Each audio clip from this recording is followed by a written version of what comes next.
Holy fucking shit! Call the cops! We got a body over here! La police est rapidement arrivée sur les lieux, en raison de la grande quantité de déchets sur place. La police n'a pas pu déterminer l'origine du corps. Claudette a mis ses écouteurs, puis elle est entrée dans le tas d'ordures. Elle a commencé à observer les caractéristiques de chaque sac poubelle. Rapidement Claudette a découvert que les sacs utilisés pour abandonner le corps avaient une technique de nouage unique. Claudette a appelé d'autres policiers pour chercher. La police a rapidement trouvé les parties restantes du corps. Ils ont confirmé l'identité de la victime. Quand les policiers sont arrivés dans la chambre d'hôtel scène de crime, ils ont minutieusement examiné chaque recoin. L'arrivée de la police a provoqué la panique chez Harrison. What's that?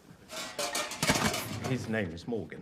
Harrison Morgan. La police a découvert que la scène avait été entièrement nettoyée. Ils n'ont pu extraire aucun indice utile. Mais Claudette a remarqué que le couvercle du réservoir des toilettes ne correspondait pas à la couleur des toilettes. Elle en a déduit que le tueur l'avait remplacé après avoir commis son crime. Le rideau de douche était aussi neuf. Il avait probablement été utilisé pour envelopper le corps. À ce moment-là, dans le placard de la chambre, Dexter écoutait silencieusement le raisonnement des policiers. Après le départ des policiers, Dexter est allé dans la cuisine. Il a pu voir d'un seul coup d'œil que c'était la qu'Harrison avait traité le corps. Après que le chef cuisinier a terminé son service, Dexter est retourné dans la cuisine. À travers le reflet du couteau de cuisine, il a découvert l'erreur d'Harrison. And as the good detective pointed out, standard cleansing bleach won't hide blood from luminol.